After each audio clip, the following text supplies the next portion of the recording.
You want to complain about the pop music? Sit down and listen to an album this experimental. It's like... Now we're going to spend the next 4 hours discussing sound collage. And they're giving us whole puzzles that all connect. True or false? Actually, no. My wife was like, did that just happen? Do you have any rebuttal? Yeah, the math isn't mathing. I mean, but I'm gonna ask next meeting weird. I'd be like, what's the relevance here? Yeah, the... This is like, oh, this is actually terrifying. I'm telling you. Is it safe to come out from under the desk? There's more. Why is young Sheldon in a bubble? Oh, Vaxis. There's almost like a little prance to it at some points, like... One of these? I mean, it just like a little spin and a little... I cried. What's up? I'm tweaking random stuff. You probably are hearing weird stuff. Okay. I'm also sipping Coheed and Cambria coffee. I made a French press earlier.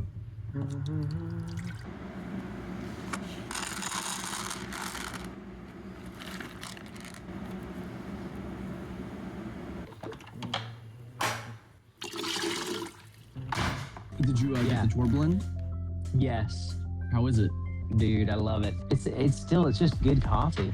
Infinite D-Arc? Is that what that says? Infinite dark. That would make sense. Infinite D-Arc coffee. Man, I chugged that. I'm so sad it was gone. No. It was good? You liked it? Oh, yes. I need to buy some more from them. Maybe some dark, because I've been getting into cold brews. Dark roast for cold brews. They're real nice for that. So good. Also, is this about to be a mistake? I'm drinking the bottom of the French press Coheed. It's gonna be a little chewy. You do coffee, right? You're a coffee boy? More of a tea guy. But I will drink the Coheed. When they have it as grounds, I'll try it. I got the bag for collected, but I was just in Chicago for the acoustic Coheed show, and I went to Billy Corgan's tea shop, and I got a whole bunch of tea from there. So he has a tea shop? Yes, Madame Zuzu. Yeah. What? So we've been drinking some of that. We got some mint tea, and I brought some back to my family in New York too. And dude, overview. Let's do it. Devin, thank you for coming here, dude. It's been so long. You're amazing too, by the way. First time finally we met up at a concert, Coheed concert. Your 70th? Fun vibes, Charleston, South Carolina. You've been hitting all the tour dates. It's so cool to have you because I really want you to be who you are, which is, let's be honest, the resident expert insider on a lot of this stuff. It's just the facts. I'll say it for you if you don't. I'm just vinyl dude over here having a ball. And you've been so great. Just thanks for coming along, dude. Let's have fun. You ready to do this? Dude, thank you for having me. This is actually one of like 2 off days I have before I fly up to catch basically the last half of the Infinite Arc tour, so perfect timing. Song 1. The intro is so sick.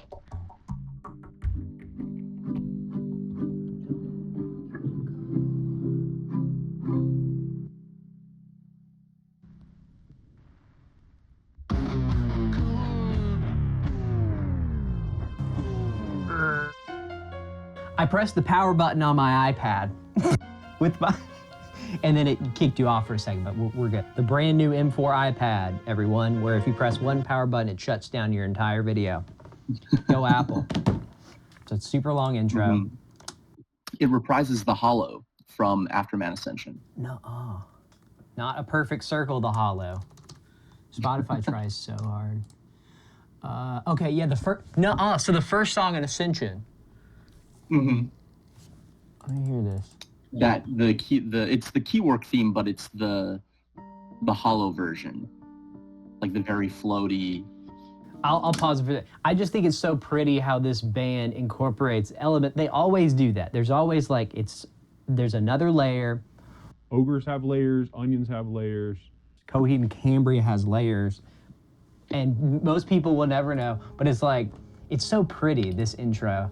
Do you have a favorite line or? For Yesterday's Loss, honestly, the Life's a Parade, Travelers Marooned here in a play that will shortly end soon. Like, it's such a play on the fact that this is a concept, but also the real that life is also like a game. It's a play, and it's very thematic, setting the stage for what's to come. Mm-hmm. Yeah, that's perfect. That's a perfect summary. And live, the fact that, see, I didn't look at the set list. You asked me like, hey, did you see the set list? I went in so blind. First show, just give me whatever we got. The Vaxis trilogy is all in front of us. And of course, they start with Vaxis 3 fresh, and this is what they play. And it blew me away. It was such a nice transition to talking about the other part of the concert. We have Periphery, shred our faces off. Mastodon, completely blow us away. Amazing theatrical performance. And Yesterday's Loss. Like, right after that. So cool. It's so cool. And yeah. And Travis adds a lot to that live. Dude. He really riffs over that. He did, and it flowed. I mean, it flowed straight into the next track, which of course Goodbye Sunshine. That's the hook. Where I wait, the less the time is mine. As the new fades, the old watch the truth reveal, the less I want to know. Old habits die hard to not. Dude, I say that phrase like all the time. Old habits die hard. That's like one of my favorite phrases. It's weird because for this one, it fits the story, but then it doesn't. Like the whole, in terms of the whole album, like Vaxis 2 kind of goes beat for beat, where Vaxis 3 feels like these are just more ideas and themes that are then incorporated to the story. So this one's like more so, I guess, establishing the relationship between Nostrand and Nia, and then moving on to what happens between Civ and Gob, and eventually pulling in the Houses of Star Supremacy and Candelaria and all the antagonists. Again, kind of like setting the stage for that. I'm reading genius. In multiple interviews leading up to album, Claudio stated it's him standing at the funeral procession for his own band, and the idea is made clear through this line, I'll be the first in line here at your wake, and reflecting on what the band has achieved. Yeah, so they had the 3 music videos for Side Sonny, Searching for Tomorrow, and then the last single that they did. And it comes right after Corner My Confidence. Someone Who Can. The big TikTok one. Yes, so those 3 songs are going through the what ifs, right? And Side Sonny is kind of the guide through that. So the Side Sonny music video is them now. They're playing a show. Then Searching for Tomorrow is the animated one, where it's all the different possibilities of different careers that the band members can have. And then Someone Who Can is a throwback all the way to Nyack in their early years. So it's a big reflection of their career. Yeah. That's why I love bands that do stuff like this. You can appreciate it even if you don't know, like, if you're just new to like Vaxis stuff and you're jumping in and you're like, that's what got me. Like, and you were probably at a similar time. We talked about this too. I jumped into this whole thing during Color Before the Sun, way late. Talking about, Atlas, and so I just picked up like very little breadcrumbs. And Vaxis too, they're dropping more breadcrumbs. Like, I'm gonna spin up the vinyl. Let's get to town. Boom, starting up now. I just have to move the needle on the vinyl. You might be able to click your Spotify. You listen on Spotify, right? YouTube. I pay for the YouTube Premium so I can listen to the fan recordings and live stuff and stuff that's not on Spotify. But I lose, and as I'm sure you know, you lose the continuity between songs that Spotify has, where like it will autoplay into the next thing and it's very seamless. You don't get that on the YouTube. Yeah, dude, but YouTube, that I pay for YouTube Premium. Every time I hit, I salute that payment. When it comes through, I'm like, I just use it so much. It's so useful. But yeah. Oh yeah, I'm not watching another ad if I don't have to. All right, let's do Searching for Tomorrow. I'm gonna be a little bit behind. I'm still at the end of Goodbye Sunshine, dang it. Okay, I am just now getting into it. Perfect.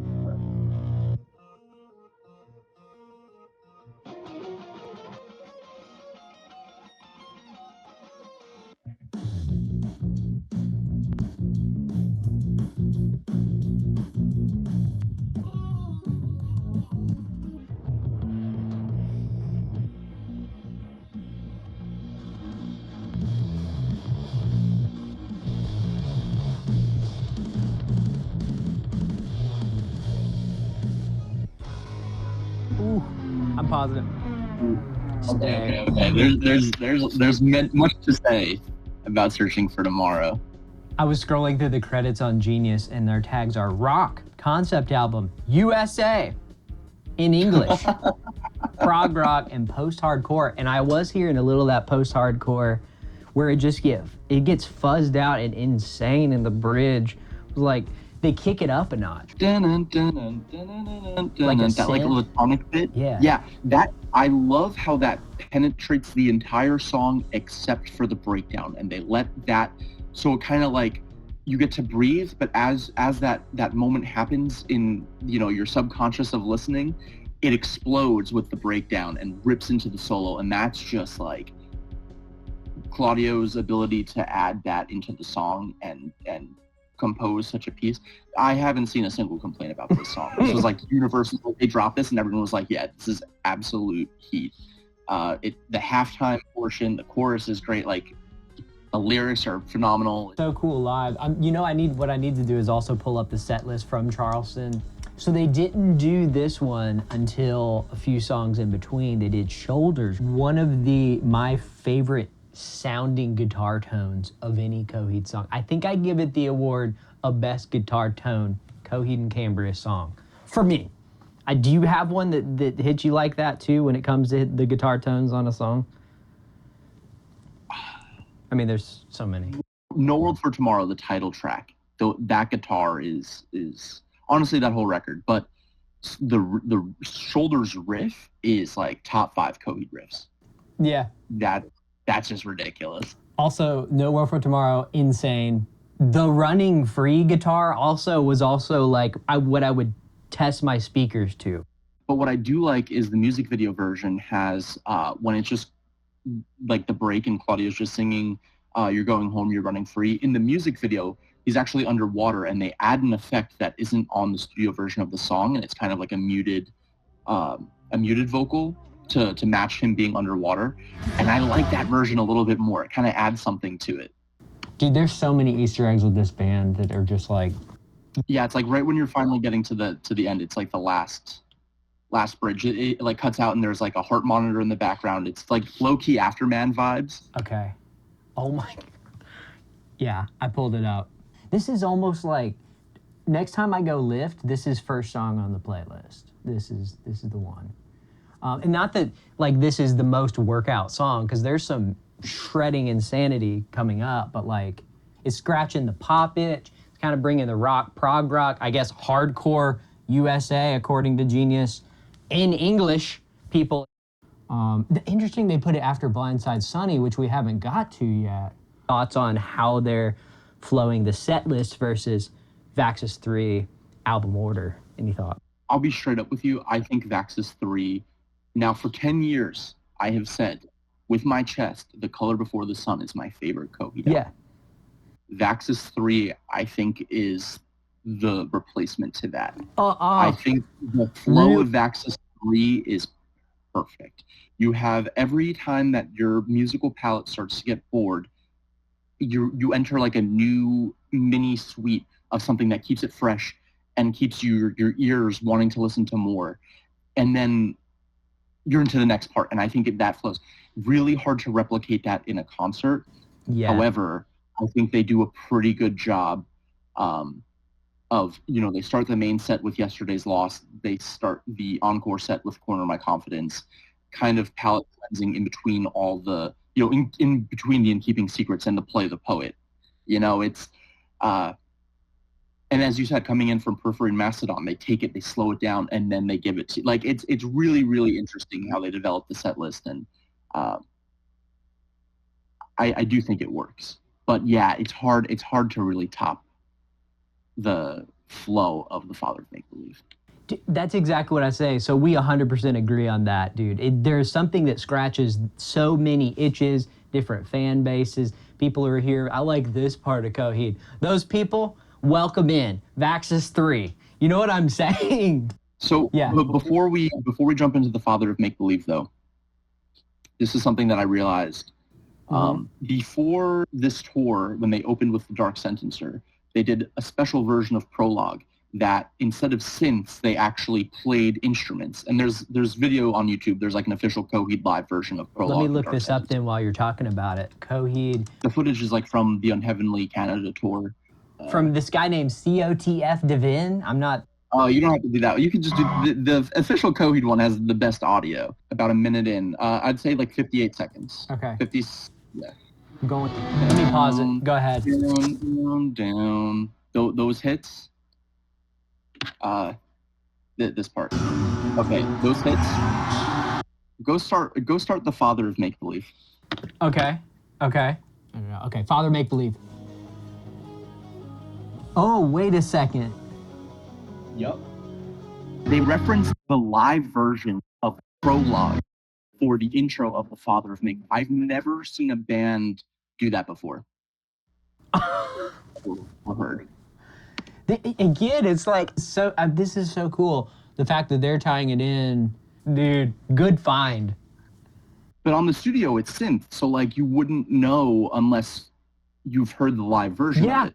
That's such an obscure reference that they just have to start out the title track. Like, I don't know. There's just something serious about that. That's so sick. That's why I'm just glad I'm listening with you right now so I can get all this stuff. This is perfect. Okay, where are we at? I guess let's listen to it. I'm spinning it up.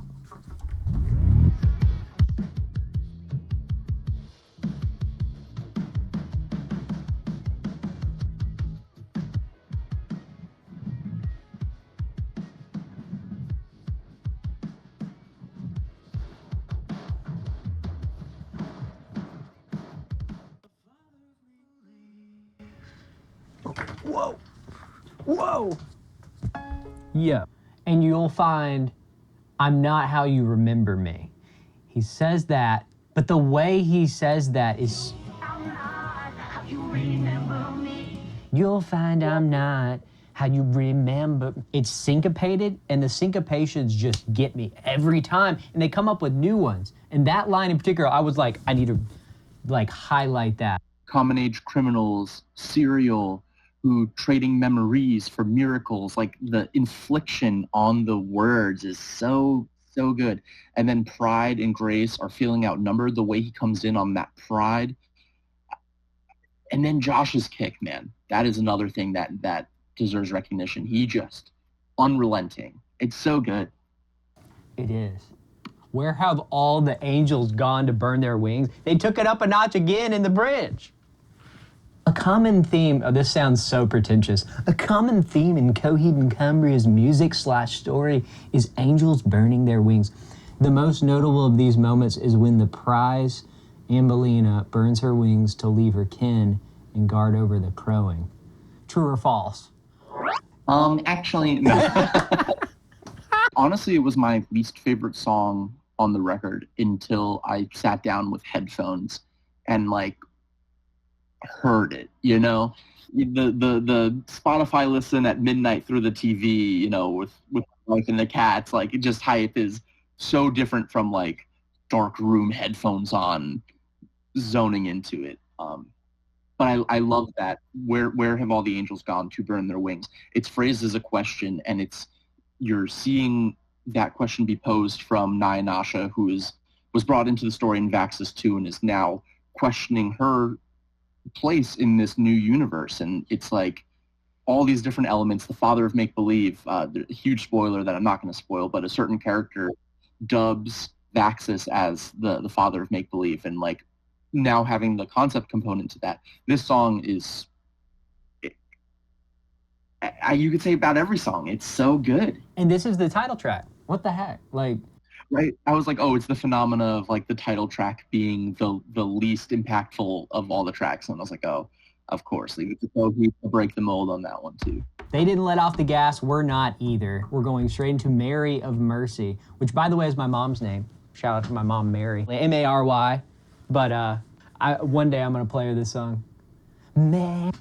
Let's do it. Going in.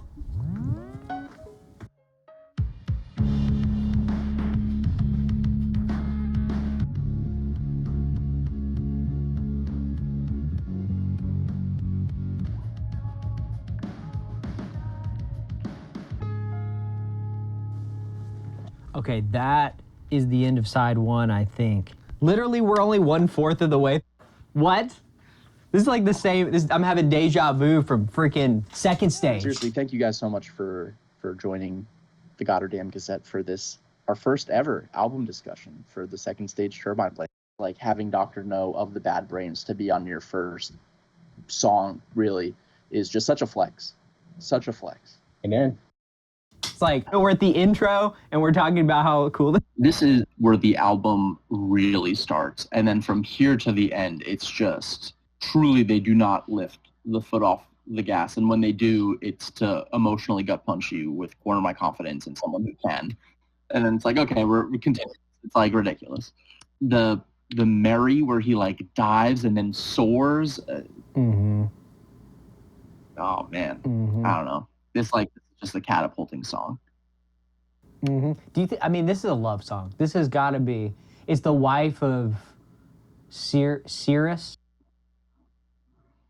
Yeah. So the idea is that Cyrus is going to find Cambria, and I'm not trying to spoil anything too heavy, but you do get a conclusion, and it's very real and very grounded in reality in terms of like how it should play out, as opposed to like a very idealistic science fiction narrative.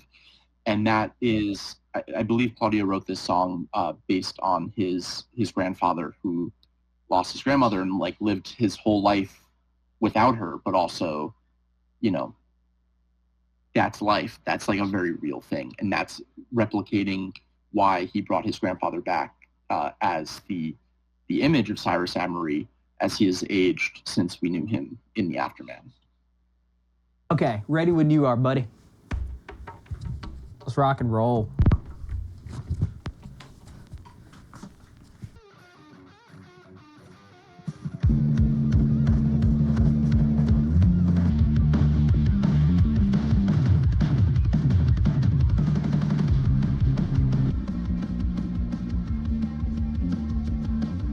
Wait, hold on. Wait, hold up. Wait, stop. I forgot it went straight into Play the Poet. Like, how did they fade it out differently on the music video version? Did they do something clever? No, they had that like drum break. Oh yeah, like a breakbeat. Yeah. Oh, it just cuts off at the perfect. Oh my god, that's so cool. Okay, So go ahead. How did you feel about this? Seeing it live with the inflatable like. They pulled a fast one on me, dude. How the heck did they hide that from me? I had no idea. You knew what was coming. I had no idea. Blew me away. What the heck? It's hard to. I have to pull it up. You have pictures of it too, I'm sure. Side Sonny, live, Coheed.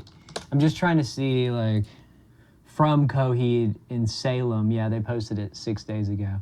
Of just how textured and cool it looks. And we were pretty close to the front. Obviously, you've gotten closer before. Coheed even commented on your post about, we're so far back, Devin. I saw that. I laughed, dude. Yeah, I was like three rows back. What do you mean? We could have almost got against the cage if we fought our way. We were close. Yeah. Easily. But like, yeah, this giant thing, textured with the cool lights on it. I still don't know what to think of it. The giant dollar signs in the eyes. Yeah, and dude, okay, I'm looking at the lyrics because I grabbed the actual lyrics to double check. Genius is correct too. It says, blood, we want blood.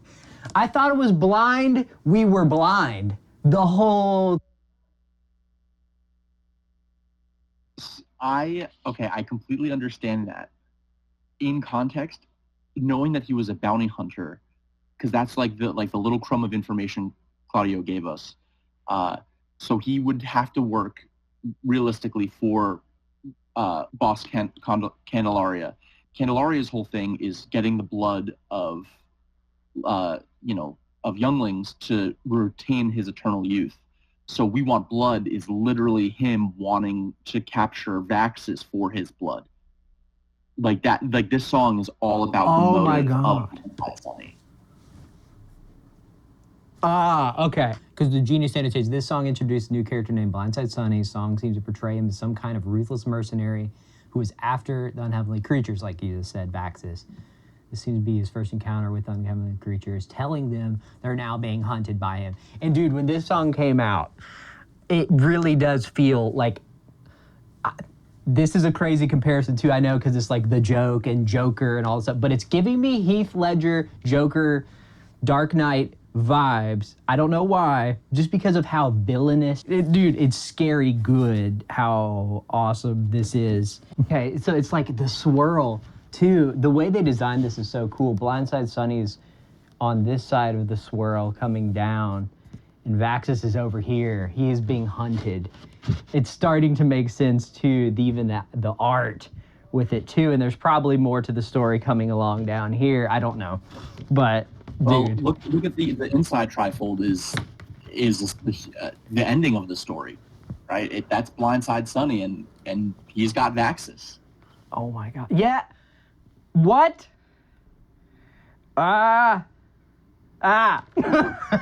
Okay. Dude. Any lyrics or anything you want to talk about? Like, I mean, just shout out to Travis and Zach doing the screams live. Like, yeah. What a way to come through and just crush it. It all adds up because it's just the four dudes, but there's so much going on that every little contribution they're doing really does fill in the space. Is this the most screams award for any Coheed song? This or Al the Killer, it's up there. But both character songs about like an unstable character. Perfect. They did Domino before Blindside Sonny, which I thought was great too. Do you have thoughts on Domino coming in, any of that? I mean, you have a song that has that. I haven't seen Domino since my very first Coheed show. Nuh-uh. So to see it again after all this time with a record that all just came out and surpassed my favorite record of a decade, like all these things, and then I just, to be surrounded with such great company like yourself and Beth and my wife, and then seeing it the next night with more people that I haven't seen in years because I've moved to Georgia, and everyone coming to like, Domino is a moment. Like, it's ridiculous. I have to bring up the Coheed Domino video 2 weeks ago. It seemed like the rights expired with the original label, and they just re-uploaded it. We're happy to make it available once again. But just the timing that it's dropping right now, and you haven't seen it forever since your first show, and it blew me away, the timing of that right before Blindside Sonny. So then they do the hollow after it, which I thought was really interesting because of the idea of a continuum being like this, and the infinite arc tour, the infinite arc, everything working in a circle that, you know, forwards and backwards, the hollow, Domino. Maybe that was like a little nod, a little hint, but also definitely a well-deserved break in the set for them before going into Blindside Sonny. That is a good breather to take because Domino is an intense song. Oh my God. Dude, they didn't put that into the setlist.fm thing. That's a good little Easter egg. So they did the hollow right after Domino as the break in between Blindside Sonny, so it's not perfect. Which you talked about, the hollow and prologue. Yeah. How did they do this? This was curated. The fact are they sitting around a round table just like, what if? And they're just like coming up with like the coolest stuff. I want to be in the room when they're designing this stuff. And they did Mother Danzig after Searching for Tomorrow, but I'm getting ahead of myself. Crap. Dude, is there any way we're gonna get to all of this? There's just so much stuff. I'm in it for the long haul, man. This is like so great to process this before my next set of shows, so I can go into it with an even greater appreciation for the set. Okay, let's do it then. I don't even know what the next song is. Let's just get into it. You just play the next song, whatever it is. Do you know what it is? Play the poet, man. We're going right into it. Okay. All right. Here we go.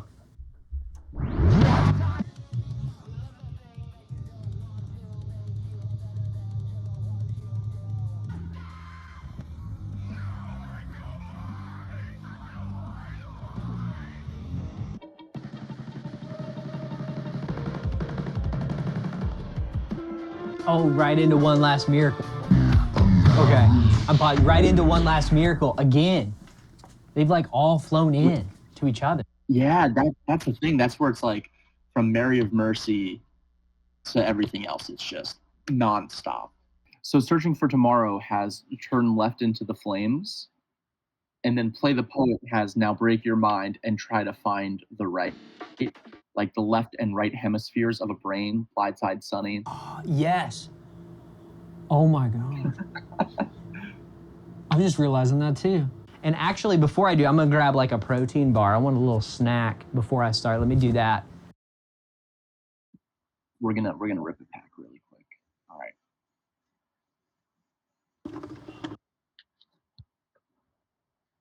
All right. Yo, what? Yo, we got a rainbow rare. No, this is crazy. I was just. Yo, let's go, guys. School storm. Yo, what's crazy is, dude, I missed the whole wave of Pokemon hits. I don't know much about it, and by the time I had the time to get into it, it was too late. So I don't know enough about it, dude. Isn't it? It sucks. Listen, I think it's what started my variant collecting because the catchphrase is "Gotta catch 'em all." So here we are now. My protein bar.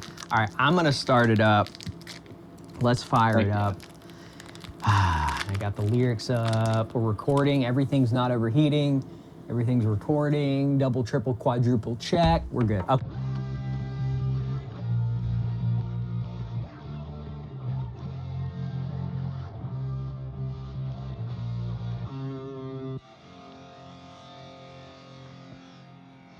Oh yeah. Oh yeah. Let me finish this bite. It's just a good song, dude. Unbelievable. One Last Miracle. Thoughts. Reaction. An angel here within our arms again, right? Nine Asha's now in the fold.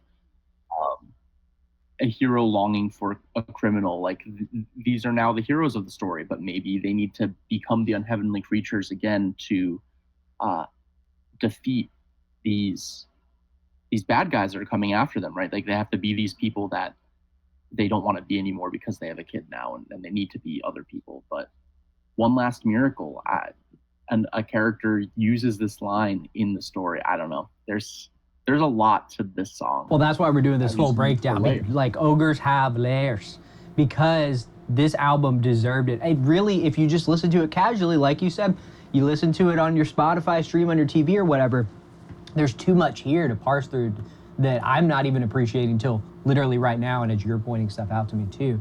And pre-chorus, when reality bends way beyond your imagination, look and you will find me here in Revelation. Revelation to like the ending, like the precursor of the future or whatever too, or a realization. That's why I kind of like it at the end of a workout too. And it has that little bop one. I would do, you didn't see me, but if I wasn't busy eating a protein bar, I would have been doing one of these. I mean, it just like a little spin and a little twirl. I'm telling you, like there's a little bop to this song. Absolutely. And it's just like, it's such the way that it just ends on the guitar, like sliding into the notes. And then the one last pick sweep is just so. Yeah, and see, I understand like where you're coming from. You were saying it didn't hit you the same way, or it sounds like a literal ad read. Ad placement will keep things clever. Call today, the number on your screen, 1-800-666-6666.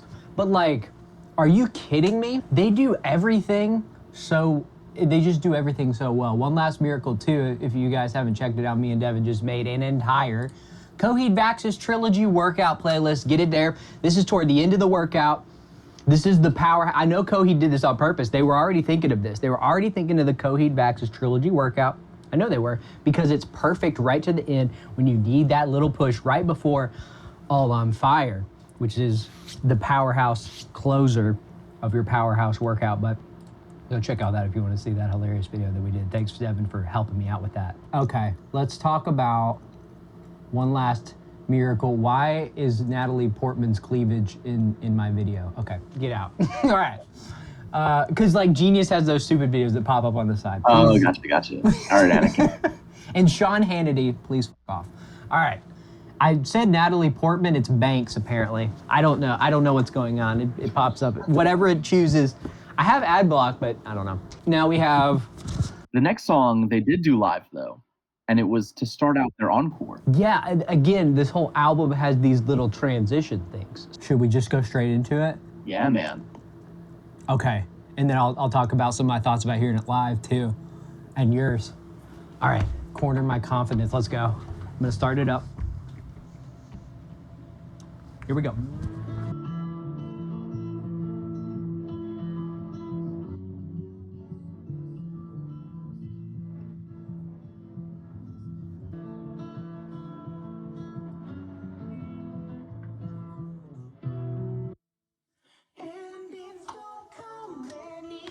Can you see me, Devin?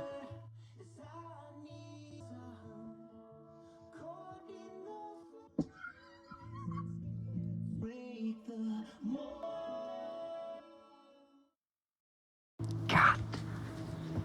What? Good. Okay. So then someone who can is about to come up. Oh my God, dude. What just happened? Beautiful. It's Coheed acoustic at their best. They really shocked me. It was perfect. I don't know what they do historically. Do they do this a lot where they come out for the encore and they play a soft thing and then they lighten the glass? Not really. Most of the time they come out with like a fan favorite, like a 10 speed or the Suffering, and then go into Welcome Home. You know, like they keep the energy up to end it. But this was interesting because Claudio came out and he does the loop pedal. He establishes the loop. Then he walks back and then comes back on with the full, the Ricks and Freckle and the black hole behind them. Coming in from In Keeping Secrets into Corner My Confidence is a really nice palette. Don't let me go. Your hand's the only one I hold. Together we'll break the mold. I saw you use that in a caption on a recent picture. Together we'll break the mold. I think it was your meet and greet.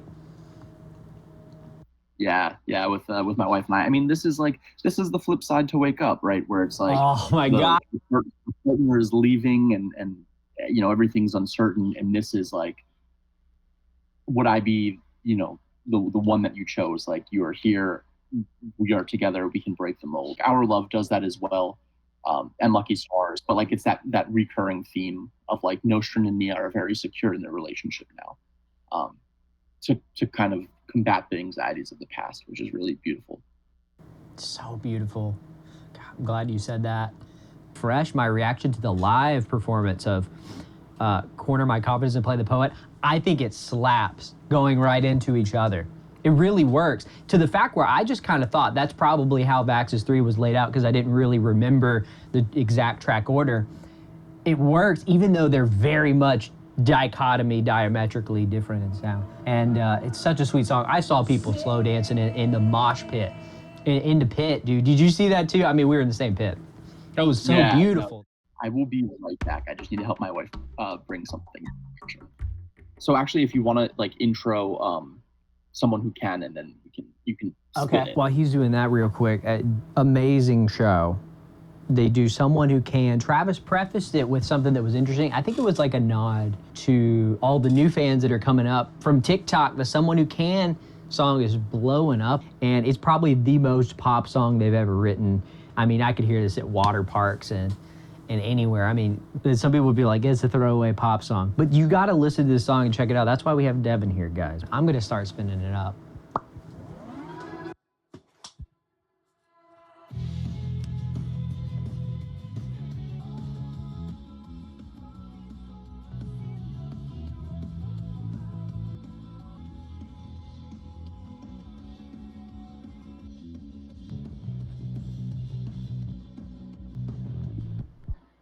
That is side 2.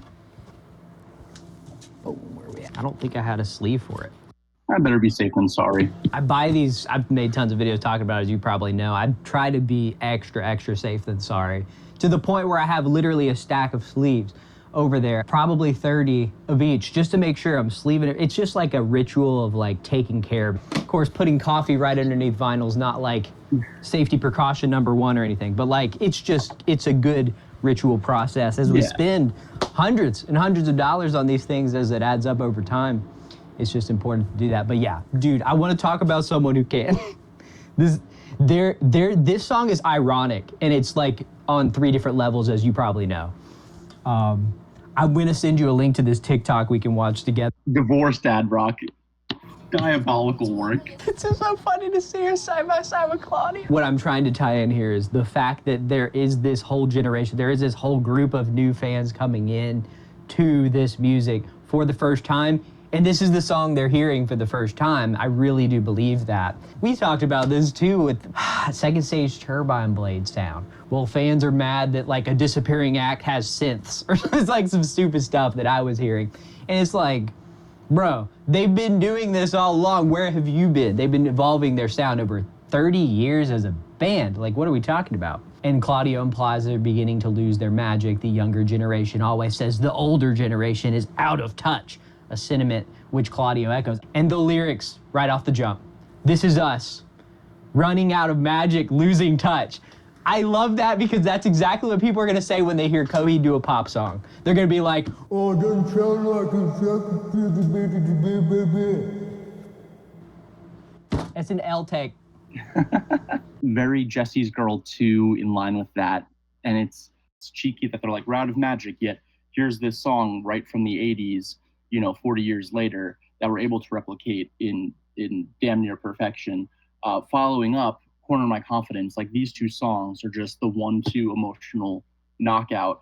And then, right before you complain that this is just a standard pop song or whatever, the next 4 songs are sweet that we haven't done since the Afterman, and it's a super proggy suite. So like, why are you complaining? And it's just the whole wordplay of all or nothing, swimming against the currently I'm accountable for every little obstacle in your way. Like the way that he bridges current as currently into those 2 lines is really smart.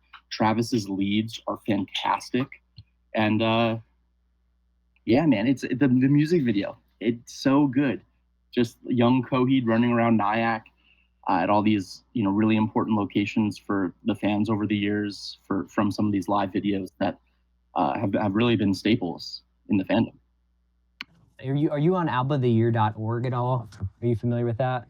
Like the reviews that people have said for Vaxis? No. And stuff. Okay. I think it would be funny to just, the critic reviews are good. They're like, this is interesting. So Jen Bamman, instead of Benjamin, that's funny. The Color Before the Sun is the most impactful album in Coheed's discog. That's how they start a review of 4 out of 10. Not for any artistic reason, but because it was their nadir. Everything since then has been overproduced, overwrought, underwritten, and underbaked. This Vaxis saga, if you can muster up enough of the to pay attention to the narrative, has such a minimal thematic byline that they may as well be standalone. I feel like they put a lot of thought into this, but I feel like they also didn't put any thought into anything they're saying. If you don't care about the concept, there's no reason to keep listening to the actual music, as the actual music here is bland and blasé. I'm not going to read the rest, but it's like, in a world where operatic hard rock is a dying subgenre, Coheed are doing nothing but continuous slow death. I don't think they've been paying attention, and I'll just say their music tastes are like not bad music tastes. They listen to some cool stuff, and I actually like.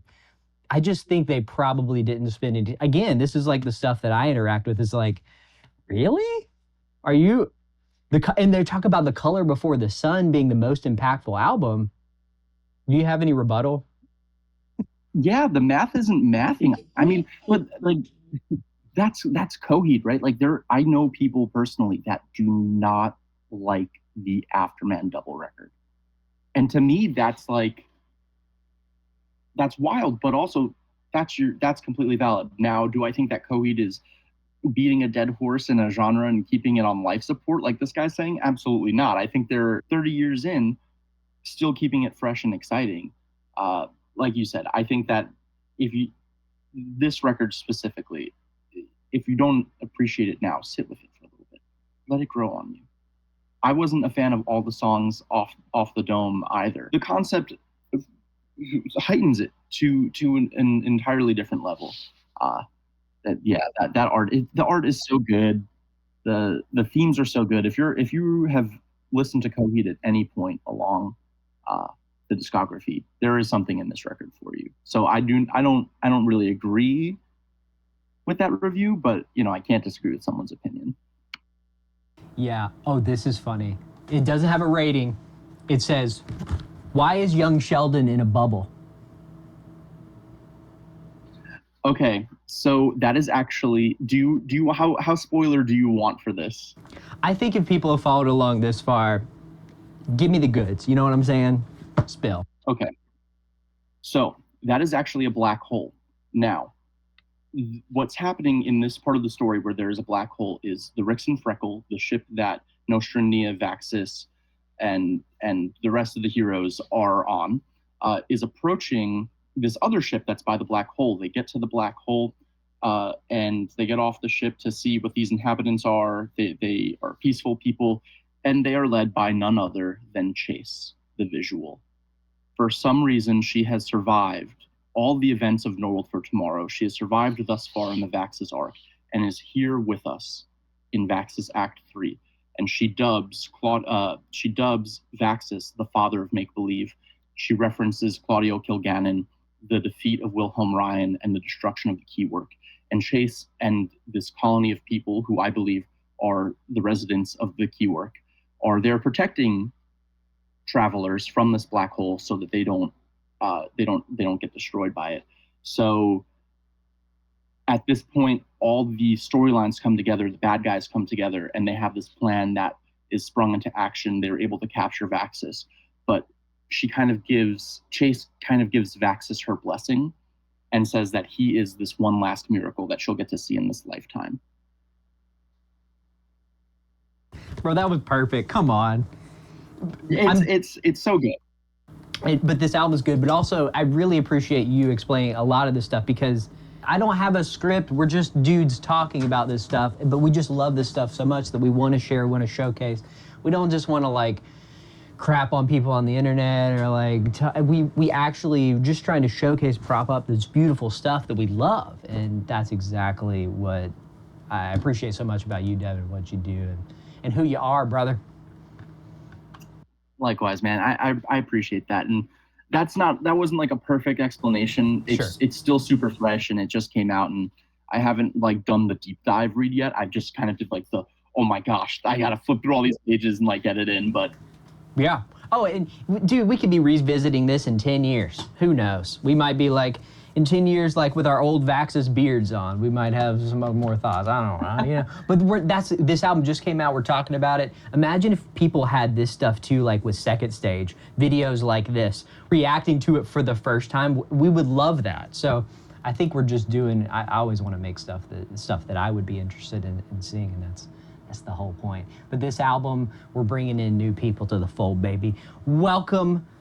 You are one among the fence. Let's go. Travis live. I remember him prefacing it, almost speaking to the longtime fans who were maybe not as much into this. They're like, hey, a lot of people are really excited about the song. You remember him saying that live. Has he been saying that pretty much every show too, kind of prefacing this song? Yeah, just kind of being hey, you guys might not know that we have a new album out, and that's okay. You can love any era of Coheed, but for those of you that are participating, we want to play those songs for you because these songs mean a lot to us. And they're just being straight up. And honestly, the dialogue at the South Carolina show was hilarious. They're talking about the Charleston shoe, and Claudio just turns to them and goes, okay. That was hilarious. Also, I didn't catch, they were talking about somebody named Mark.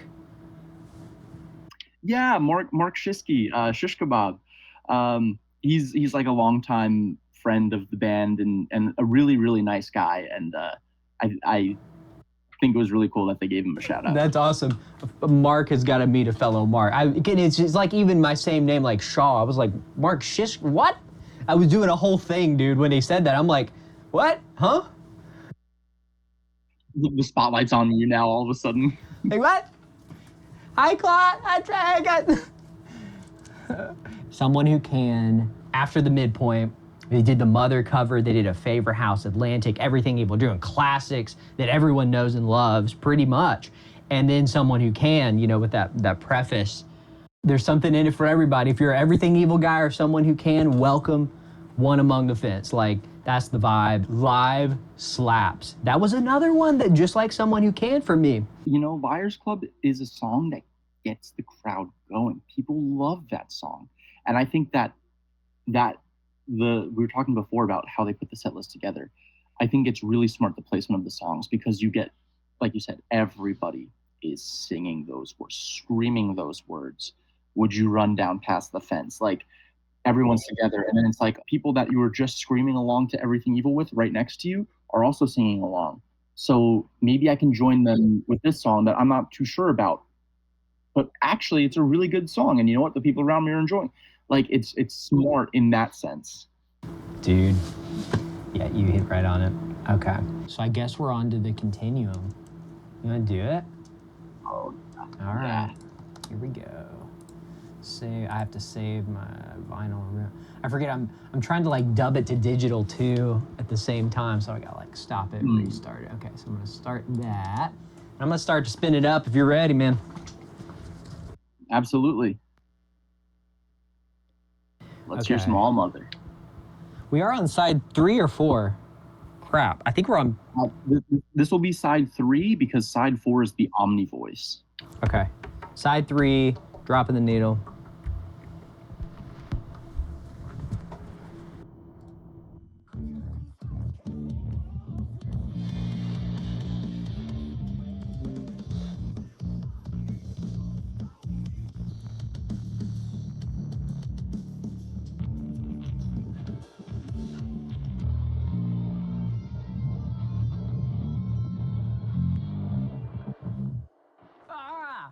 Yo! Okay, slower down. Yes, okay. I'm making random thoughts too on this, if you have notes. If you have notes, go for it. Continuum. I mean, the last 30 seconds of that song. I mean, the chorus is so good. This is my favorite of the Continuums. It starts out, so you get the All Mother to start things out. Like, that's ridiculous. This got me. My time, it just don't mean in a world of one where I live, lying beneath all that's left of the dream. Headstone reads Mr. Nobody, and then the like Mr. Nobody bridge and outro does not let up. Like, whoa. What's messed up is at the merch booth, they have a Mr. Nobody shirt with the gravestones, and one says Mr. Nobody. It's a long sleeve. That's what that was. Playing. What? How are you going to have that fire merch and then not play the song? Right? The idea of a marquee and then in Corner of My Confidence, let the curtain fall on your past, or whatever the exact lyric is, both references to like theaters, which ties back into the pavilion and Nostra and Nia's backstory of working in a theater. Another random thing you may or may not know. Did you ever listen to Anne Boleyn, the band? Are you familiar with them? No. Okay. I don't know how much they would be in the ethos, but they're like a pop punk kind of, almost like Jimmy Eat World sounding vibe. But I know who they are. I just haven't really listened. They have a lyric that I love. The Anne Boleyn lyric is, "Complaints of violins become my only friend." And this is very similar. I'm kind of tying this in because I'm literally doing a video right now on this bottom shelf of that exact song where I have every single variant I've hunted down. There's literally $400 in my hand. Oh, sorry, $700 in my hand because one of this is in a box set that costs $500. Anyway, that little song that has that one little lyric is literally the same as this. So if that video is out by the time you guys are checking this out, yeah, if you want. Dang. It's a fun time. I'm always doing stuff like this, brother. And it takes time. It takes months to do this crap. But it's worth it. And I try to rehome them, and I give people deals and stuff too. I can't own $1,000 worth of stuff all the time. I gotta keep it flowing. So that hit on Mr. Nobody, post-chorus, my time, it don't mean, headstone reads Mr. Nobody, boom! Like what? That's awesome. That they have to do that live. They need to do that live. And like you said, the shirt, it's a matter of time. It's gonna happen. But like, the drum fills are literally perfect. Now, a month, 2 months, 3 months later, I'm like, oh, This is even deeper than I thought. Oh, the fills go hard. What? And the lyrics, yeah, it just, I'm so embarrassed that they literally said internal battery low, Cyrus, would you like to initiate free fall? Not serious. If I was reading the lyrics and paying attention, I would know that. I'm seeing a lot of lyrics about anxiety and fear, and I love that. I think that's just so raw and emotional. Chorus, please, is it so hard to see a better version of me? Oh. In the book, it was Vaxis who is referred to as Mr. Nobody. And I mean, he just woke up, right? Like, this is a direct continuation of Vaxis 2. Like, you jump in media res, like they're running away from the events ending Vaxis 2. So he's just coming into his own. So like all this anxiety of like, who am I?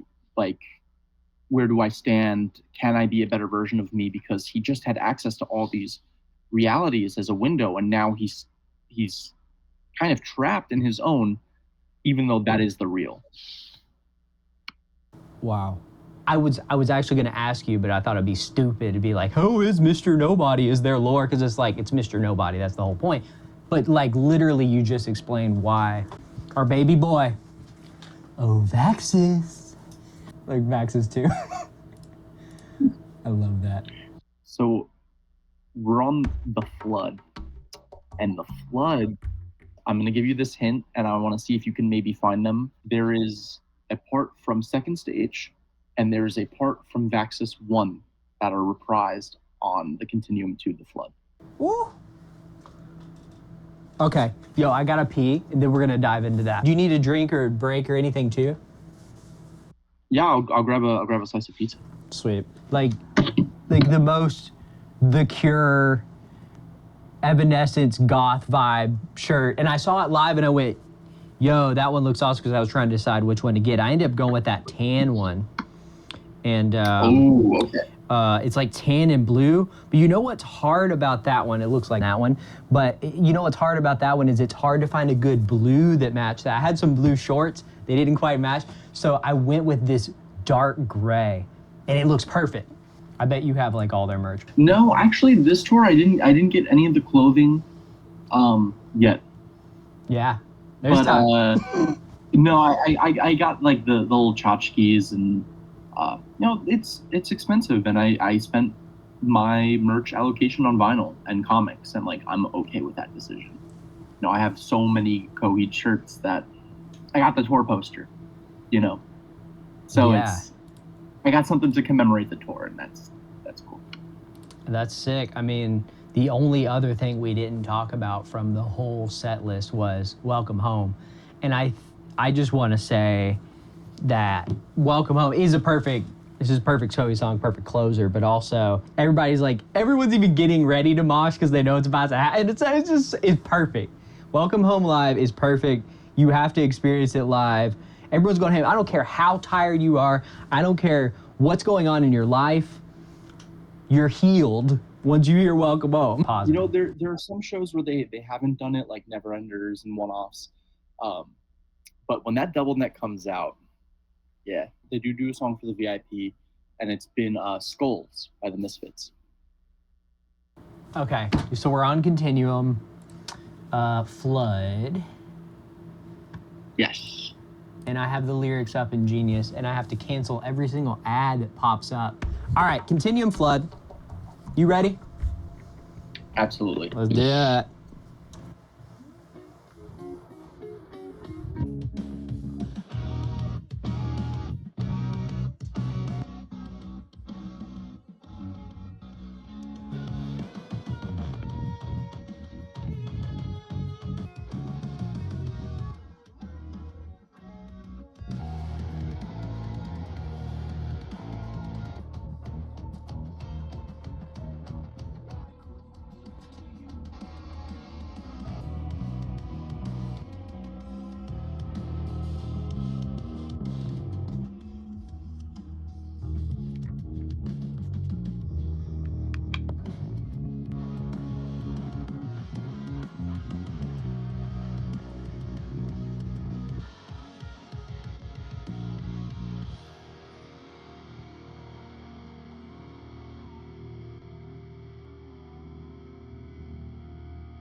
Stop. Oh no, no, oh no, no. That's the intro. Oh, dude, this song is emo, and it hurts in the best way. It's hitting on some stuff. I need to know what's going on. I don't think I've fully processed this one. This one, okay. So Cyrus Emery is back, and he's aged rapidly because he's pulled from the quintillion speaker, and in doing so, his brain is aging rapidly, and he forgets everything that happened. He ends up finding Meri and 4 other entities, if I'm not mistaken, and they're actually trapped in his suit, and they all come out to defeat the Aeon Star virus, the negative keywork energy. So all of these beautiful things are just a memory lost to this flood of his body aging so quickly. Beautiful how they wrote the interaction between Cyrus and Meri, and I won't spoil that. It's foreshadowed, you know it's coming, but the actual interaction. Did you catch the 2 references to Second Stage and Vaxis 1? Okay, no, because I was just enamored by it.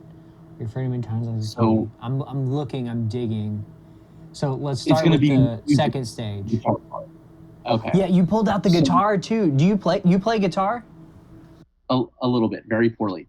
What you cannot be, I couldn't give to you. With the chance to leave comes the chance I take. To lose everything, power illuminates. That part of the song, Travis's riff,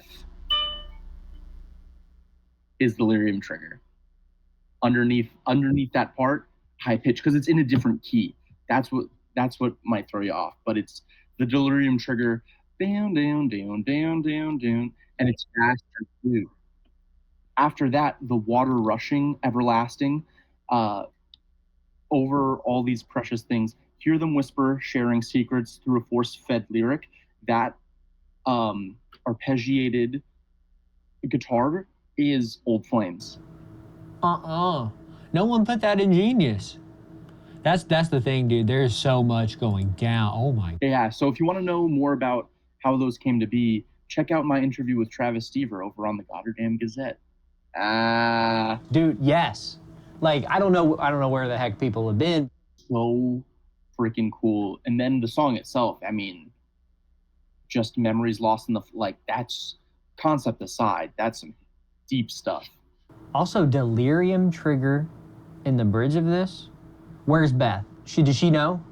This is one of my favorite bands of all time. Number 1 song is easy, and we're going to get to it today. It's Delirium Trigger. That's hands down. I don't know if she knows. Bro, that's like her favorite song. I know. It was really fun to sing. This live, he does one of my favorite Claudio-isms, and he goes, "Yamongst," and I just died. Like, it's just so sick. Yamongst with her for everything evil. The cannibalistic running. It was everything I had hoped. Yeah. Oh yeah.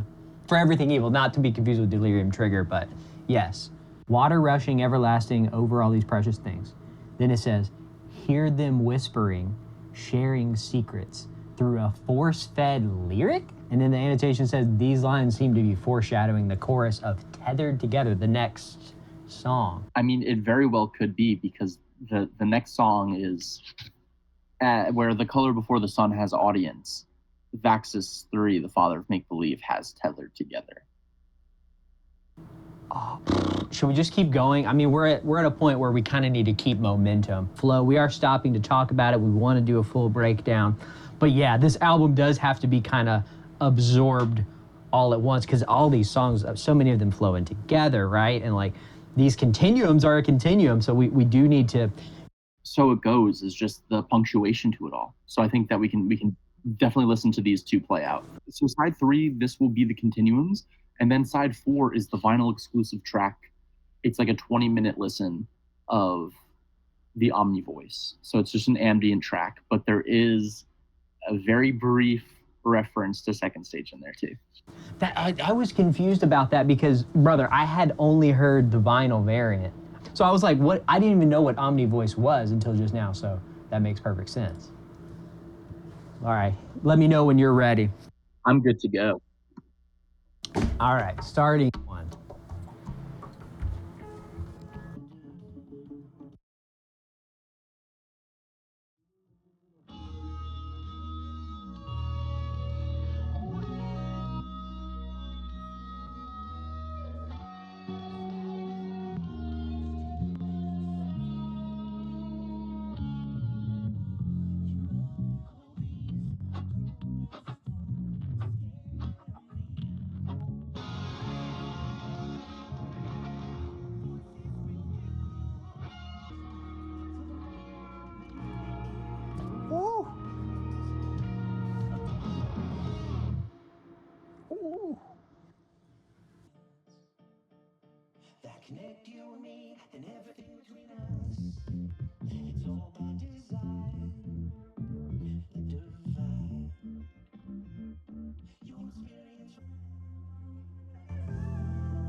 Wait a second.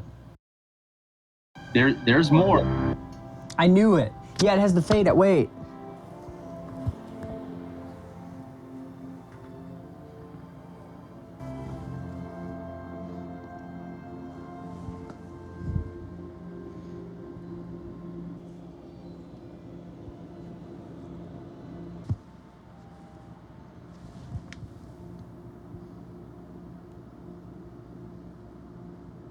Is it safe to come out from under the desk? Yeah, I think you're good to go. Okay.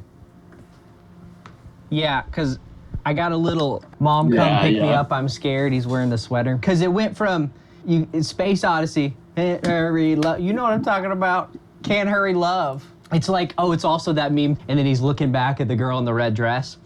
It was me. Yeah. I'm the boyfriend. And you can't hurry, love was right here. And then Continuum's right here. Because that's the new you can't hurry, love, brother. Bob. We get a little taste of it on Window of the Waking Minds title track, but never a full dedicated song to Whimsy. But going back to the to Tethered Together, it ends out with the whoa whoa whoas from the end complete, like as all the vocal lines are layering. But it just seems so fitting that it would be the end complete, knowing that this is going to tie into the ending of No World. Because it's all by design, as they say, and so it goes. And then you get the reprise of Preface Lethal at the end. And that just orchestral movement is so well composed. Like chills every time. Yeah. No, I got scared, as you saw. It's great. Jeez, and what a closer. This says on the bottom credits to Continuum II, Key Entity Extraction, Domino the Destitute? What's the connection there? To Domino? The opening lute instrument, if you will. I thought it was more sounding like Sentry. It's some kind of entity that's being referenced. I mean, Domino and Sentry have very similar feels, and it matches exactly what's coming into the story. The entities do return, so it's moving. This is such a satisfying Vaxis trilogy. We get two more. So happy. But there is 5. That it's coming back to me now that he did say there was. So it's not really a trilogy, and that's also kind of a misnomer because we just did the Coheed Vaxis trilogy workout. Are we going to have to expand it into the Coheed Vaxis 5? It could be a living playlist, a living document. Okay. Okay. But wow, Vaxis 1, that was awesome. Vaxis 2, oh my gosh, that's my new favorite album of theirs. How did they do that? And now we have Vaxis 3, and I'm going, this is the trilogy. I keep going this is great. This is it. We're done. Wow. No, and they even have another song we're about to get into, which I didn't even understand wasn't on the album, called the Omni Voice. I mean, it's wild that every Vaxis release gets better and better. My brain can't even comprehend that because it's such a difficult feat because it's Coheed. They come swinging with every single release, and for them to push themselves to top it each time has me really excited for Vaxis 4. Mm-hmm. We didn't talk a lot about it, but the guitar tones have themes to them. There was another thing with the Continuum, I believe, on 4, he has this guitar bendy, wow, swell. I was like, LS Dunes, they do that so much in LS Dunes, that one, hello. That one? 100% that guitar tone, the swells, the stuff they're doing, the drums. I mean, dare I say, are people going to start copying this formula too? I mean, this is trailblazing stuff. The way they're coming up with stuff that sounds very definitive, dude. There are other bands that are sticking with the long form concept, but none quite pull it off the way that Coheed has. It's a lifetime's worth of work. It is really cool though to see bands like we talked about in the second stage episode, like Kaunashi, that are doing the concept and being thought out about it, and like their spin on it is that everything is being released backwards. So they started with the ending, giving you the ending, and now they're going through the reasonings for why the events took place. It's easy to do a concept, hard to do it well. And Coheed, not every beat lands, and they were once beginners at it, but now it's truly at its peak, I think. But it's like, dude, isn't that such a metaphor for life too? It's like the 17-year-old kid on second stage Turbine Blade trying to figure it out. Claudio talks about that's the kind of the point. That is the concept. We're that kid who's gonna figure it out, and we are dead set on figuring it out. I can relate. I started playing guitar and music when I was like 11 years old, dude. And I had this concept called Unbalanced Forces. It was very much a Coheed thing that I didn't really know Coheed. I was 11. Lyrics that talked about the forces of life. And I just thought about it some more and developed this idea from the same space of that 11-year-old kid in the same way that Coheed started. I wanted to develop this concept to talk about life and stuff in a way that, we could hide behind characters and a storyline and an ethos, but also share it. So many bands can do 1 or 2 or 3 things. Are they the total package? Do they have the 30 years? Coheed's got it, dude. And it's goals. It's goals for an aspiring musician like me too, but that's my general reaction to the Vaxis. Yeah, I had no idea this was coming. And you've heard it, right? Like you're... Oh, yeah, nonstop. I have not heard it. So I'm looking at it now. We got So It Goes, the track listing, New Entities Edition. We have So It Goes, track 14, and it starts 15, 16, 17, 18 are all 4 new tracks. You said 4 new vinyl variants. Is there anything else we're missing that's also new with this Vaxis 3? They also released a CD with the new songs on it. So the CD never had the Omni Voice. So that was a vinyl exclusive track for the original pressings. And then this is going to be, for the 4 new variants, the first release of the new entities. That's so cool that they're doing that. There's so many deluxe things that I feel like nowadays there's a lot of cool things that are being done, and then sometimes just they throw some B-sides. I know Coheed, and I know it's going to be fire. I know they're going to put some heat up. Can you preface me into, because I'm reading the track titles, Key Entity Extraction 6, 7, 8, 9. Okay, there's a connection. Do you want a little bit of lore? So at the end of the Vaxis 3 story, Cyrus and the rest of the heroes are being attacked by the villains of the story, and this, what we can presume to be Aeon Star infected Quintillion speakers coming all the way from the Amory Wars side of things. So the worlds are colliding, and to combat this, Cyrus releases 5 entities from his suit, the 4 new entities, and the 5th one being Meri. So Claudio made a little video where he introduced or reintroduced Meri. As we know her, Meri of Mercy, is actually Key Entity 10, Meri the Merciful. So we've had a key entity all this time, now officially confirmed. We have 4 new entity tracks, but Meri is going to round out that whole saga of key entity extractions, which is just insane. This is so cool. Okay. Should I run it Continuum 4 into key entity extraction? Do they connect at all? Because the end of So It Goes is that beautiful epic hide under the table epic brass section. Yes. So that's Prethalethal, Predalethal, however you want to pronounce it, from Dissension. So I mean, you could just run the entities. Okay. Right from that. Okay. Heck yeah.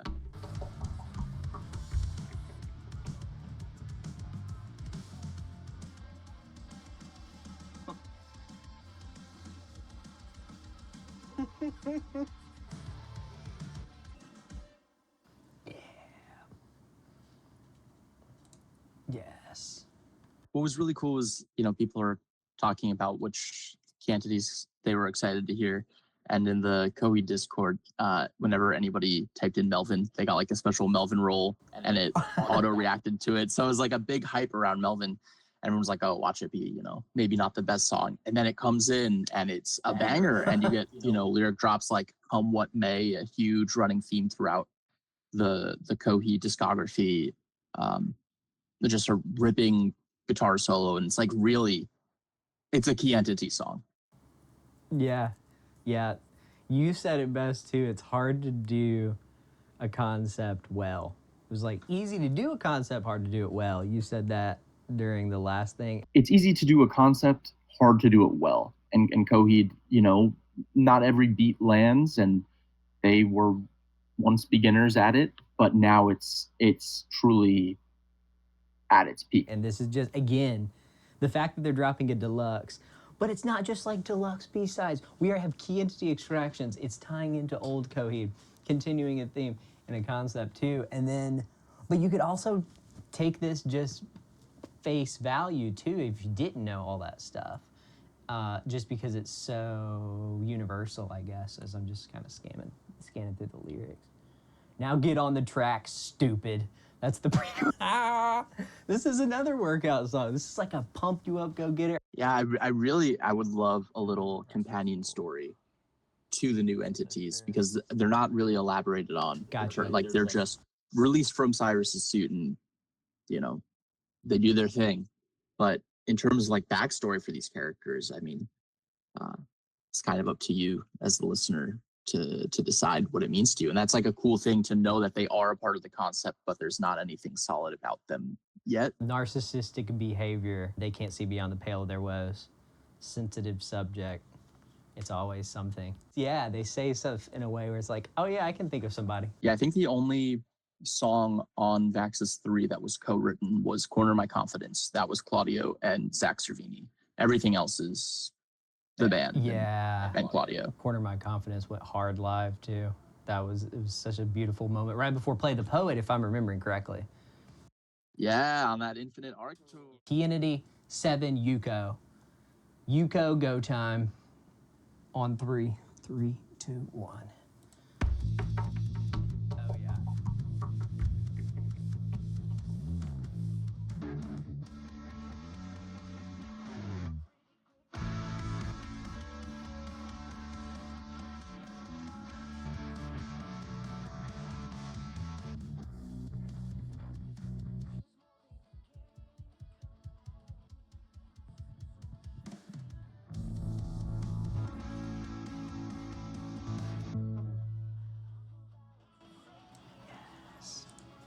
Yes. There we go.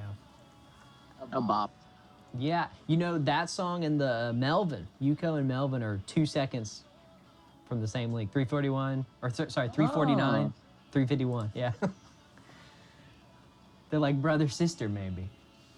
My friend Blue and I were talking, they're like, where's the tragedy? And I was like, it's really in the lyrics. Like the last, after, that drum fill, like the guitar work like kind of dips down into like a weird like key. There's like a little shift there, but the lyrics are really, it feels very like movie ending. And the I'm so damn tired. That when I heard that, I remember right where I was when I heard that, because I just threw it on. I was driving. I think I went to Pizza Hut, and I was leaving Pizza Hut, and I was so damn tired. But leave me out of your little show and tell. My brain's on fire, and I can't sleep knowing you don't think you're the one. What? It's so trivial. You just might be the one I need. We mentioned Anne Berlin. I know you hadn't heard of them, but this is so much like that Anne Berlin album that I've been listening to that has the 20th anniversary this year. It's the same chord too on this song, and I'm hearing it now. Maybe it's like a B sus2 or something. Nice and clean guitar tones. Yeah. No, they have so many heavy Key Entity songs that like, this is a nice change. It is, yeah, that clean guitar. And I was trying to think other comparisons. So, I mean, Travis has been doing such cool work with LS Dunes. I'm glad I put it right here. This is the new Violet. And his work on here is so interesting with the My Kim, Frank Iero. And I'm starting to hear that influence subtly too come through on songs, like the twang in some of Vaxis 3.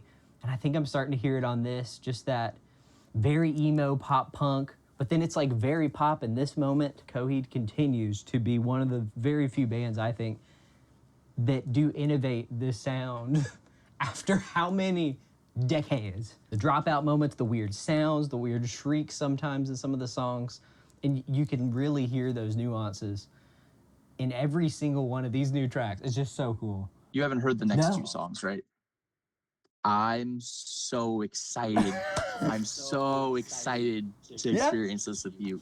Okay. All right. So Peter, the next song, Peter the Wishing. I cried.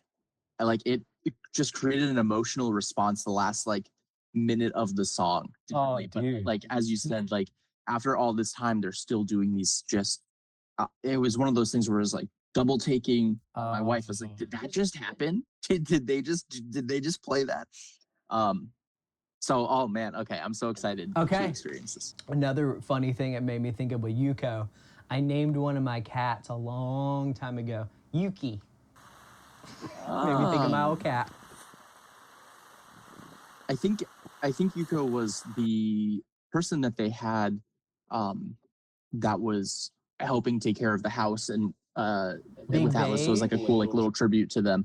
No, when they were in Brooklyn. That's awesome, Yuko the trivial. Not so trivial. Everything they do has meaning. We know that. Okay, dude. Peter the Wishing, 6 minutes, 28 seconds. It's longer than anything on Vaxis 3. I'm so ready. Let's jump into it. All right, cleansing the palate. 3, 2, 1.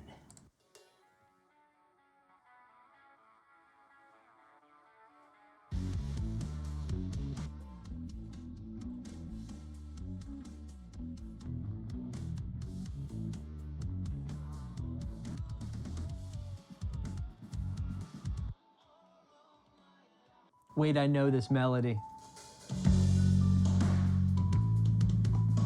That sounds like The Joke. We'll talk about that.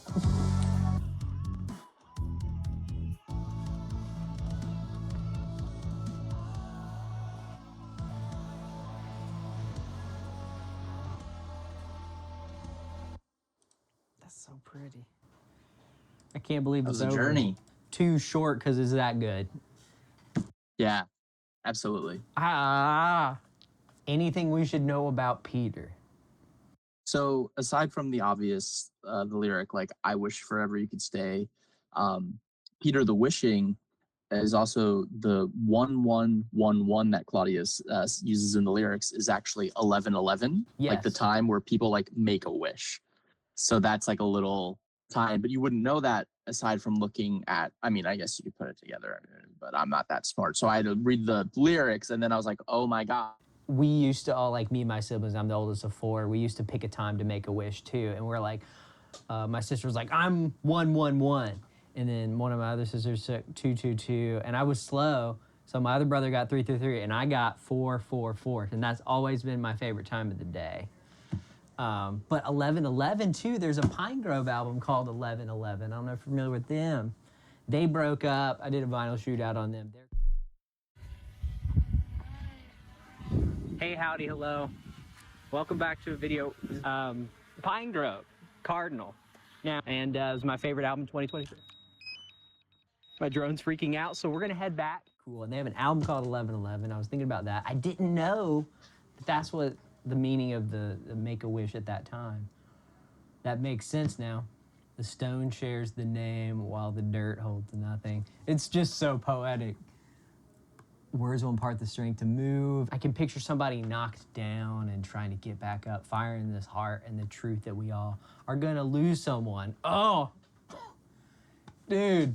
It almost felt like he was talking to the Coheed and Cambria community directly. I feel like he's talking to us about, I want everyone to stay around always, like, hold on to me forever, to wherever we go. There's also the good night and goodbye lyric, like tonight, good night, goodbye, from I'm Burning Star 4. So Yes. I remember that, but I couldn't tell you where from. It's from Good Apollo, you said. and then as you said, the piano sounds like from The Joke. That was like a cool little nod to that too. Yes, and just different enough to where if you didn't hear it recently or if you did, you may not even. But then when you do, you're like, everything is connected.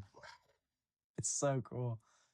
Of Timber. It has a very Year of the Black Rainbow feel, this song. Dude, that one I need to go back and listen to. As you're saying before, the last time that they did a deluxe edition digitally was 10 years ago with The Color Before the Sun. Yeah. So, you know, what a way to come back into the deluxe edition of things with these songs. Deconstructed Deluxe, Color Before the Sun. I pulled it up, and it had all the big beige demos. I remember that 4th Street demos. Yes, and it had the live bootlegs from the touring. Yeah. That is a great way to do it. Man, I wish they would do some of that from Vaxis 3, because I got to say the tour was awesome. And it would be cool to see some of those. We just probably both had so many moments with this band, kind of discovering them going, this is just what they do. They just put out good stuff. We've come to expect that. We eat good. Oh, yeah. And it's the Last Entity is probably my favorite. It's the one I've returned to the most. I couldn't imagine if these songs were on the album from the jump, where it would have placed in like my ranking. Because with these songs, I mean, these are heavy hitters. I had the same thought, dude. I went, is this just Vaxis 4? I had the same thought. I cannot. If Coheed and Cambria is one jigsaw puzzle of their whole career, whenever it ends, if it ends, right? And they're giving us whole puzzles that all connect in this giant tapestry of puzzles, but it's complete every single time. And it just feels like, boom, oh, now you can see it this way. But sometimes you have to scramble up the puzzle to kind of refit it into this key work. It's so cool. That is my, it's so cool, dude. This is the last one on Vaxis. I'm so ready. Okay, let's dive in. 3, 2, 1. Ooh, that effect.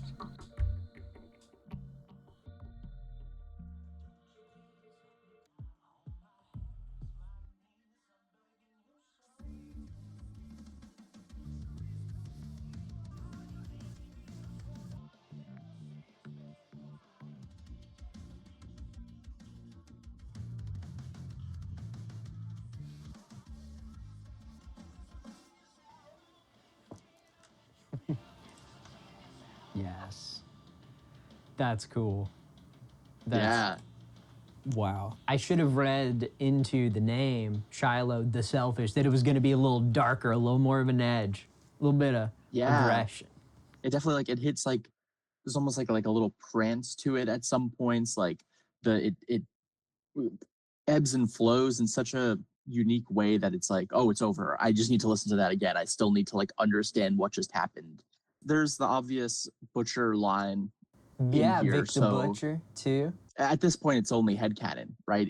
The lyrics kind of point to someone trying to live a life where maybe they realistically don't belong, whether it be for any reason, that they're like trying to play appearances or play this part that they don't fit, which is such a running theme in the discography as well, but like specifically directed at a character that they're really feeling this resent and anger towards for trying to, you know, it's like the trope whenever you see this person who's changed in a movie and they're like trying so hard to fit in with the in crowd, and it's like, that's not you. Like Mean Girls, very Mean Girls-esque, but way darker. Mm-hmm. You notice so many interesting Claudio vocal inflections that he's doing. I've never heard him do some of these inflections. I mean, some of them were growly screams, and I bet they're doing several takes in the studio to get him that cool. A little bit of that, a little bit of edgy spoken word. Unless muted the dark, the cross, a token of fear. It's almost like horror in the bridge. If you just read the lyrics, pure horror. Yeah, no, it's and that's why it's so interesting, because it's met with like this the chorus is kind of like soaring. Like it's like very easy. Like you want to sing it with your chest, but then it's everything else is like, oh, this is actually like terrifying. Yeah, I was hearing some more LS Dunes in there too. I don't know if you did. Some on the guitar especially. It feels like it's in that universe too. It's always, it's drawing from, I guess Travis has really defined his sound. I can really hear his guitar. I wonder if it's the whammy. And I absolutely fell in love with the guitar, and then I plugged it in and the love grew deeper. And so now between this and the Gold Top are my primary go-tos. This is what I use. Gibson, he has some really cool guitars. I think there's some rig rundowns, and he's awesome. And he's coming through with this one. Oh, this is cool. It's like a digital lyric video. Oh, man. Yeah. So it's also like space horror. That looks so cool. Dude. Oh, man. And of course, we're living in a post-truth, post-apocalyptic AI universe right now too, and it's just so apropos, the timing of stuff like that. Maybe it's talking about that a little bit too, and how it affects people. And I was just watching a video, Casey Neistat, the great vlogger from a decade ago, he posted a video of the new AI generative videos where you can just type it in and just generate yourself doing whatever you want. It almost feels like that, the business of AI. Now, baby, it's just business. You're trying to live in the wrong place, someone else's bed. Like we're trying to, because we don't like reality, because they're not fixing it systemically. Now we're going off the deep. This character's crying for help, business of saving yourself. And then it's going to be harder to tell truth from fiction too, of generative AI, if we don't have really clear laws about what can be done and what's marked as generative or not. Right. But I've been thinking about that. I cannot believe what they've done with this new Deluxe. So cool. And it's such a nice little bonus that we got the Omni Voice, where they could have just had it be an etched D-side, but we get even more music out of Vaxis 3. And we were talking about that. Sound collage is super weird, but some artists like James Blake, I don't know if you're familiar with him. He's a sound collage guy, but he's won Grammys. Hey, howdy, hello. And I gotta tell you about some of these. This was my album of the year, 2019. It was healing. It was healing for me. Struggling with anxiety in that year in particular. And thankfully, it's been it's been better ever since. So I don't know. Do I owe James Blake for therapy costs? Fortet. And I mean, I could go Clarence Clarity. There's so many cool sound collage guys. A lot of the stuff that Anthony Fantano, Needle Drop, he reviews a lot of that. He loves that stuff. And that's a whole niche in of itself. But then, like you said, it kind of connects. Sending a message out to space at the end of Vaxis 3, reaching for a signal or something. Yeah, right at the end when Vaxis gets captured. It's There he is. He's captured on the back. When you pointed that out, I was like, you got to be kidding me. I was just like, oh, cool. It looks like Dune in space or Destiny, the video game. Yeah, Omni Voice was awesome. Should I even be prefaced before we go into this again with Omni Voice? Yeah, so this is in lieu of having an old man Vaxis speak as you get in prologue on Vaxis 1 and in A Window of the Waking Mind on Vaxis 2. This is a moment in time in the story where Vaxis is calling in all directions. So it comes across, there's no lyrics. It's like a 19-minute sound piece. But it's a communication across this galaxy or across the fence, if we even want to call it that now. But we'll find out where we are and when we are in the upcoming stories. So we'll soon find out who we are. What is that one? That lyric is an earworm. What's that from? All on Fire. Yes. Yeah. The fact that you were able to, yeah, you knew. Bro, is this really 19 minutes? It is like the whole... Yeah, it's the whole, yeah. Oh my gosh.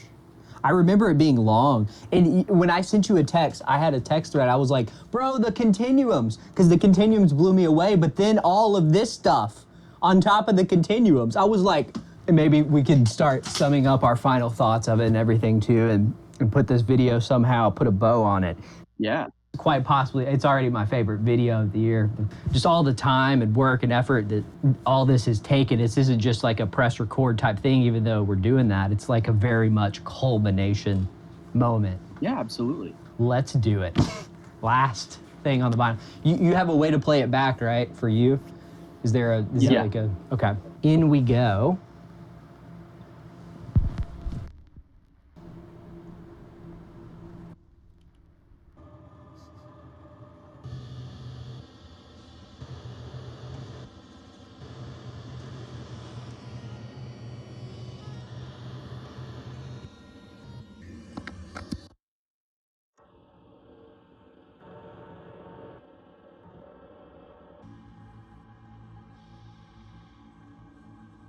I'm somehow still going, if you can hear me.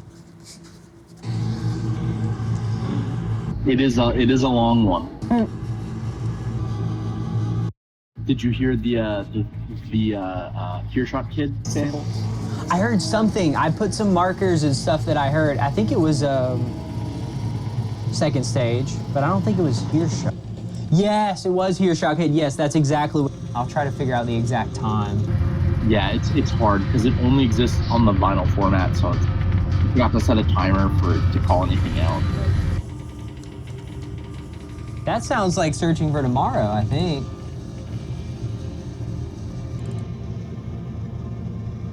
Yeah. There's a really subtle Searching for Tomorrow. Unless I'm going crazy. Entirely possible. This sounds like a blinker. This sounds like a left turn signal. I'm not super into noise all the time, but like, it's not a bad noise track. Yeah. I remember hearing this for the first time and I went, oh no, does it have a skip? Is it messed up? But that is literally just the left turn signal sound, blinker sound. And I think it's ending now. So we got the runouts.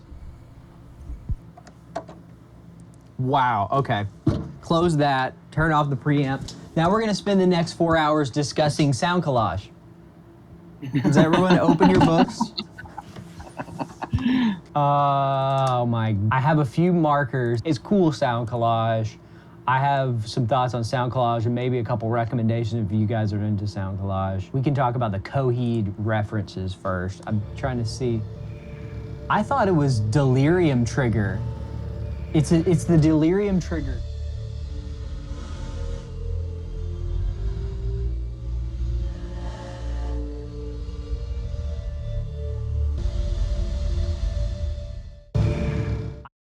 They did this to us. We have to do math because it's vinyl only. There's no like digital. Yeah.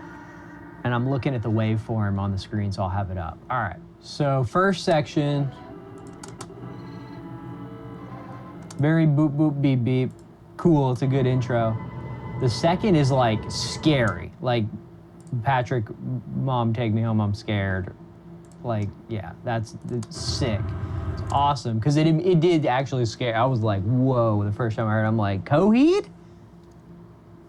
And then... This is the prize money. Like, I don't even know, dude. Like, it's like the Mr. Incredible meme where it's like normal Mr. Incredible and then dark Mr. Incredible. And then he's like, yeah, deep fried. Yes. But then there's some shrieks and amazing sound collage stuff. So the third section, nothing stood out to me. It's nice because I have the visuals on the swells.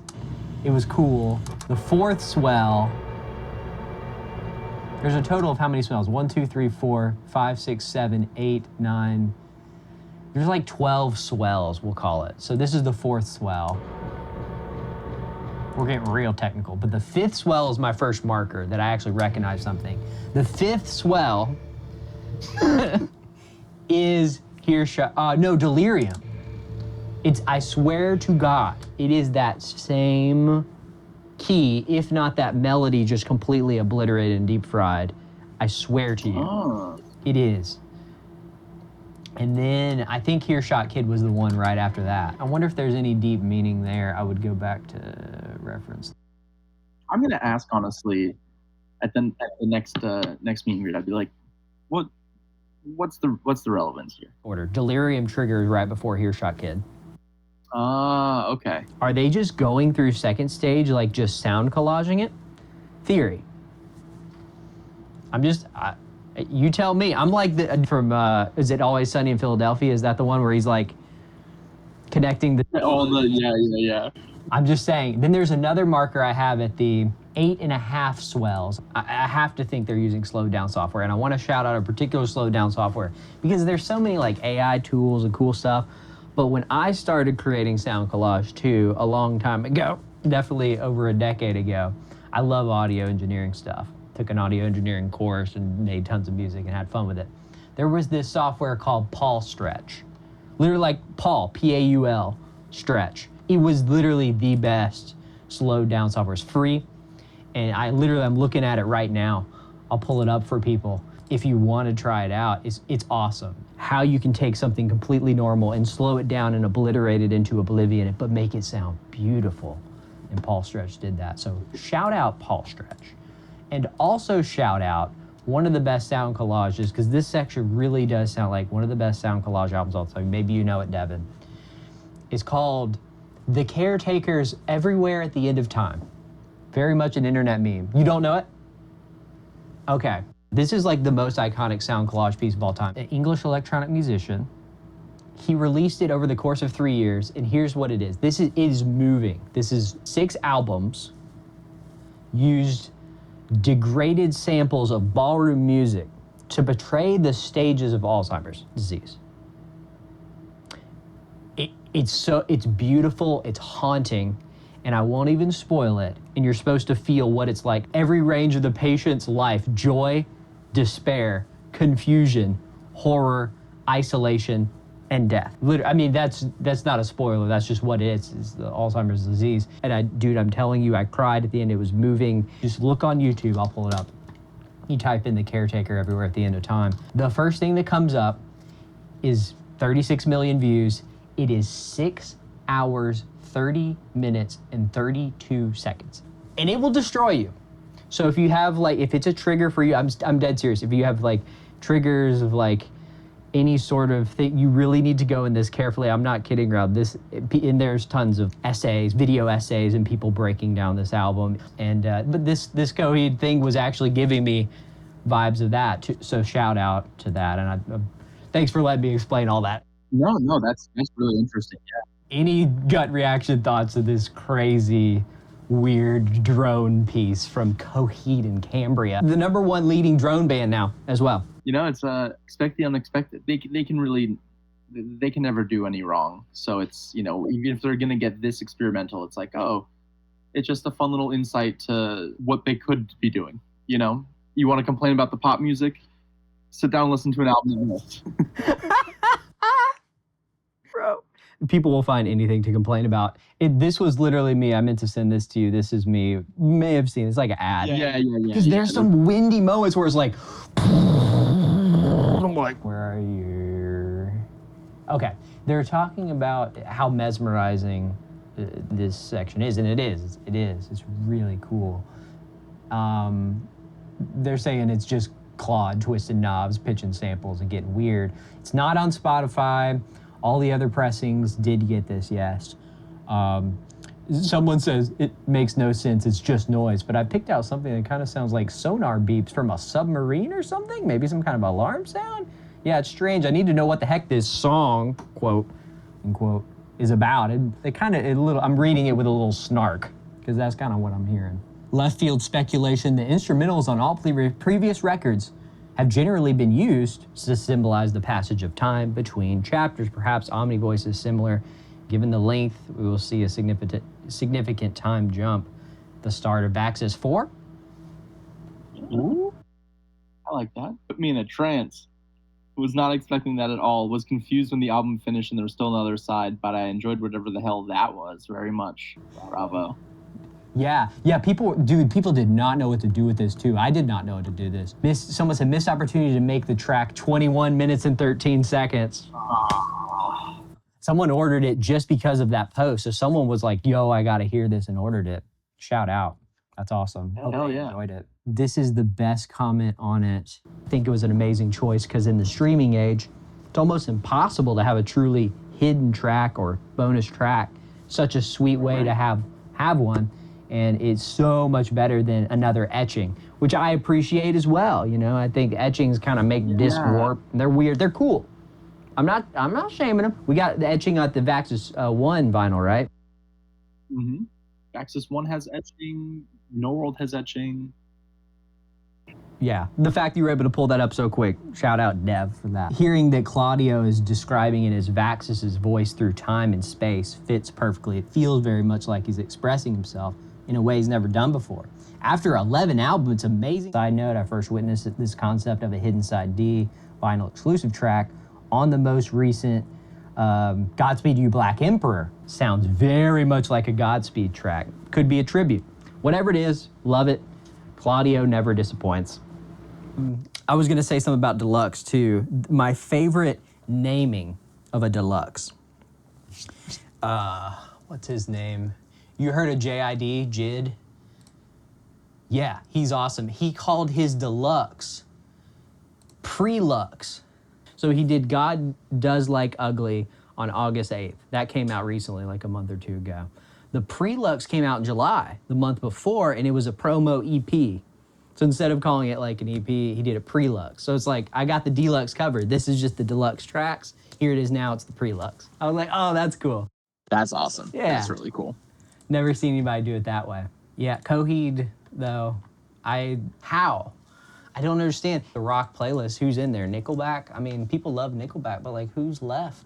Yeah, I mean, so like that, but that's also the beauty behind it is fun thing to do to get other people into the band. But everyone that's in the fandom is in the fandom for a reason, and you know, it makes for a really special community.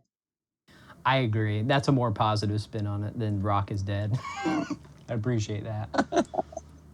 Yeah, because I'm trying to find like new rock. I've been listening to the new Deftones. I'm loving that. Yeah, that rips. Yeah, that was cool. I've tried the Coheed's in the all new rock playlist. Fine. There's a new Thrice album. I don't know if you listened to them. Yeah, AFI just came out too. AFI, yeah. I always appreciate you, dude. You're such a positive guy. Great force in this whole crazy music community ethos that we live in right now. And it's always fun. Just appreciate you. Dude, thank you so much for having me. Always down to talk Coheed. Yeah. That's it. We talked about concert. We talked about all the Vaxis trilogy, dude. I really want to thank you again for having me on. This was a lot of fun, and I'm going to go into my next Vaxis listen with more appreciation. I'm going to go to my next show with more appreciation, and you know, I'm going to get some of these records signed and have an even greater appreciation for them as well. So jealous. You know, this has been a great evening. So thank you, man. Appreciate it. Man, if there's anything we end the video with, I always just say keep on grooving your way, guys. Appreciate you stopping by. Please check out Devin. Please check out all the Coheed and Cambria stuff. It's very important that we give this band some love for putting out this amazing stuff always and showcase the beautiful people in the community.